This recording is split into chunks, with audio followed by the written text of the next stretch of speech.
नमस्कार दोस्तों, स्वागत है आपका आज के एपिसोड में। आज का जो हमारा टॉपिक है, आप देख सकते हैं कि सब सहारन अफ्रीकन में जो बायोडाइवर्सिटी है, जो वहाँ की जैव विविधता है, उसमें कमी देखने को मिल रही है। हाल ही में एक अध्ययन है, उसके मुताबिक तो ये अध्ययन क्या क्या बातें कही गई है इसमें हम इन्हें एक एक करके विस्तार से समझेंगे। लेकिन आगे बढ़ने से पहले आपको बता दें कि आज का जो हमारा टॉपिक है वो आपके जीएस पेपर 3 एनवायरमेंट से संबंधित है। तो सबसे पहले हम यही देखेंगे कि हालिया घटनाक्रम क्या है, यानी कि जो अध्ययन किया गया है उसमें क्या कहा गया है। तो जैसे कि हमने डिस्कस किया कि उप सहारा अफ्रीका ने पूर्व औद्योगिक काल से अपनी 24% जैव विविधता खो दी है, यानी कि इस एरिया में 24% जैव विविधता में कमी देखने को मिली है। अगर वर्तमान स्थिति की बात करें तो इस क्षेत्र में यानी कि उप सहारा अफ्रीका में लगभग 76% जैव विविधता ही बची है, जिसमें कि आप देख सकते हैं कि 24% की कमी हो गई है। इसी के साथ वहाँ की जो स्थानीय प्रजातियां हैं उनकी जो मूल संख्या थी उसमें भी 24% तक की कमी देखने को मिली है। और आपको बता दें ये जो पूरा अध्ययन हुआ है इसमें जैव विविधता अक्षुण्णता सूचकांक यानी BII का प्रयोग किया गया। आपको बता दें कि ये एक पैमाना होता है जिसके अकॉर्डिंग ये पता चलता है कि क्षेत्र की जैव विविधता कितनी बरकरार है या कितनी बनी हुई है। तो इतना समझने के बाद ये हमने अध्ययन समझा। अब इससे जुड़े कुछ और महत्वपूर्ण बिंदुओं को भी देखेंगे, जिसमें कि सबसे पहला ये है कि जैव विविधता हानि के मुख्य कारण क्या है। क्योंकि अभी हमने डिस्कस किया कि जैव विविधता में कमी हुई है 24% की, तो इसके पीछे की वजह क्या थी, कारण क्या थी, इसे भी हम समझ लेते हैं। तो सबसे पहला तो यही है कि कृषि का विस्तार हो रहा है, यानी कि जैसे जैसे कृषि का विस्तार हो रहा है, खेती का विस्तार हो रहा है, वैसे वैसे घास के जो मैदान है और जो कुछ वन क्षेत्र हैं उनकी कटाई हो रही है, तो इनसे प्रभावित हो रही है। साथ ही साथ हमने डिस्कस किया कि वन कटाई के कारण भी जैव विविधता में कमी देखने को मिल रही है। इसके अलावा ये जो जैव विविधता की कमी हो रही, इसका बड़े जानवरों पर भी असर देखने को मिलता है। और इससे हुआ क्या कि इससे जो बड़े जानवर हैं जिसमें कि स्तनधारी हैं, उनकी आबादी में 80% तक की कमी देखने को मिली है, जो कि एक बहुत भारी बहुत बड़ा आंकड़ा है। और इसी के साथ सबसे अधिक नुकसान की बात करें तो सबसे अधिक नुकसान हुआ है रवांडा और नाइजीरिया में, जहां पर वहां की कुल जो जैव विविधता थी उसमें 55% की कमी देखने को मिली है, यानी कि वहां पर 55% से कम जैव विविधता है। और इसी के साथ सबसे कम नुकसान की बात करें तो नामीबिया और बोत्सवाना में जैव विविधता का सबसे कम नुकसान हुआ है। और आंकड़ों की बात करें तो यहाँ पर 85% से अधिक जैव विविधता पाई जाती है।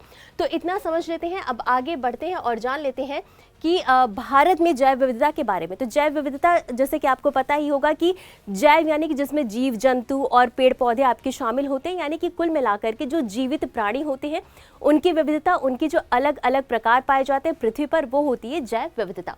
अब हम भारत के परिप्रेक्ष्य में समझेंगे तो आपको बता दें कि भारत में कुल 4 जैव विविधता हॉटस्पॉट पाए जाते हैं। अब इनके क्षेत्रों की बात कर लेते हैं। तो सबसे पहला है हिमालय, दूसरा है भारत बर्मा, तीसरा है पश्चिमी घाट और चौथा है सुंडालैंड। तो ये जो 4 है ये आप मैप में देख सकते हैं। ये जो आपका ऑरेंज कलर से है ये हिमालयन वाला रेंज है, और ये जो इंडियन बर्मा रीजन है वो आपका इधर है ब्लू कलर से। साथ ही साथ वेस्टर्न घाट की बात करें तो ये आपका ग्रीन कलर से है, और सुंडालैंड की बात करें तो ये आपका रेड कलर से है।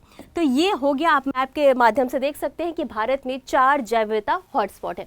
अब इनकी विशेषताओं को भी समझ लेते हो। तो हिमालय वाला जो रीजन है वहां पर मुख्य रूप से हिम तेंदुआ, लाल पांडा, हिमालयी ताहर और रोडोडेंड्रोन वन पाए जाते हैं। और इसी के साथ भारत बर्मा वाले रीजन की बात कर लेते तो यहाँ पर मुख्य रूप से हुलॉक गिब्बन, सुनहरा लंगूर, धूमिल तेंदुआ और ऑर्किड पाए जाते हैं। और साथ ही साथ पश्चिमी घाट की भी बात कर लेते हैं तो यहाँ पर शेर पूंछ वाला मकाक, नीलगिरी ताहर और मालाबार सिविट पाए जाते हैं। और सुंडालैंड की बात करें तो यहाँ पर मुख्य रूप से लवड़ीय जल का मगरमच्छ पाया जाता है, प्रवाल भित्तियां पाई जाती है, साथ ही साथ निकोबार मेगापोड भी पाया जाता है। तो ये हमने समझा भारत में जो 4 जैव विविधता हॉटस्पॉट पाए जाते हैं वहां पर कौन कौन से जीव जंतु मुख्य रूप से पाए जाते हैं, और वो 4 जैव विविधता हॉटस्पॉट कौन कौन से।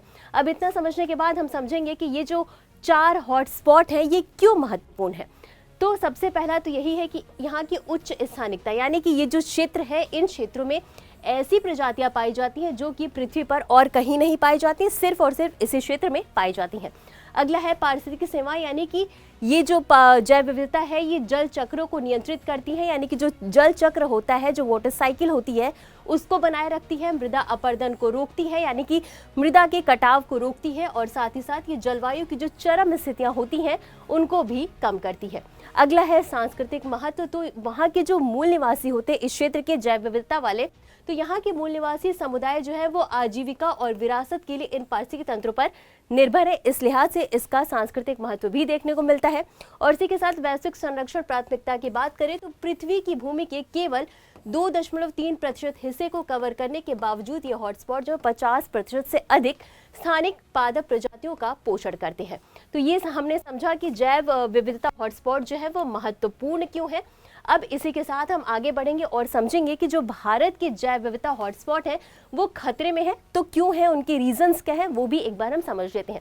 तो सबसे पहले तो हमने डिस्कस किया कि वनों की कटाई के कारण ये खतरे में है और साथ ही साथ आवास विखंडन हो रहा है, जलवायु परिवर्तन और हिमनदों के पिघलने से भी ये जो जैव विविधता हॉटस्पॉट वाले एरिया हैं वो खतरे की स्थिति में है। साथ ही साथ अवैध शिकार और अवैध वन्यजीव व्यापार के कारण भी यहाँ पर खतरा देखने को मिलता है। और बुनियादी ढांचे का विकास और खनन, यानी कि उस एरिया में जब भी खनन कार्य होता है, जब भी कोई इंफ्रास्ट्रक्चर का कार्य होता है, डेवलपमेंट का कार्य होता है, तो भी यहाँ के वनों की कटाई होती है, तो इस लिहाज से भी ये खतरे में है।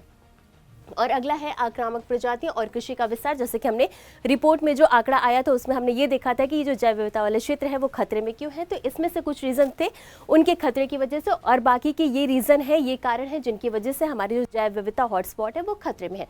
अब इसके लिए कुछ संरक्षण प्रयास भी चलाए जा रहे हैं, यानी कि इनकी जो जैव विविधता घटती जा रही है उसको नियंत्रण में लाने के लिए कुछ सरकार के द्वारा प्रयास भी चलाए जा रहे हैं। तो सबसे पहला है संरक्षित क्षेत्र, और इसमें क्या है कि राष्ट्रीय उद्यान, वन्यजीव अभ्यारण्य और जैव मंडल आरक्षित क्षेत्र जो होते हैं, कुछ क्षेत्रों को निर्धारित किया जाता है, उसमें से कुछ को राष्ट्रीय उद्यान घोषित किया जाता है, कुछ को वन्यजीव अभ्यारण्य घोषित किया जाता है और कुछ को जैव मंडल आरक्षित क्षेत्र घोषित किया जाता है और इनकी देखरेख की जाती है।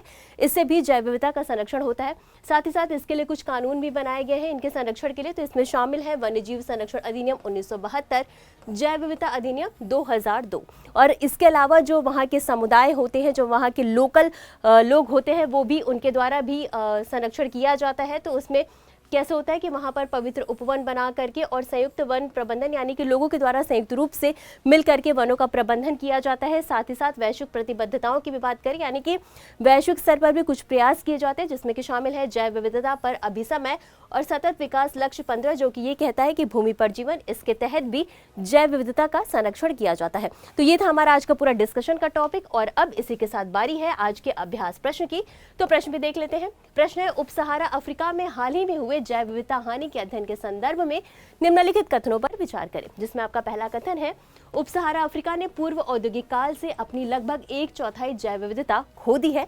और अगला कथन है, यानी कथन 2 है, नामीबिया और बोत्सवाना ऐसे देश हैं जहां जैव विविधता अक्षुण्णता का स्तर सबसे कम पाया गया है। और तीसरा कथन है, जैव विविधता अक्षुण्णता सूचकांक यानी BII जैव विविधता विशेषज्ञों के स्थान आधारित ज्ञान का उपयोग करता है। और आपको बताना है कि उपरोक्त कथनों में से कौन सा या कौन से सही है या सही है। आपके ऑप्शंस हैं A केवल 1, B केवल 1 और 2, C केवल 1 और 3 या D 1, 2 और 3। और इस प्रश्न का उत्तर आपको हमेशा की तरह कमेंट बॉक्स में देना है। तो आज के लिए बस इतना ही, मिलते हैं अगले एपिसोड में इसी तरह कुछ अहम और ज़रूरी खबरों के साथ। तब तक के लिए धन्यवाद।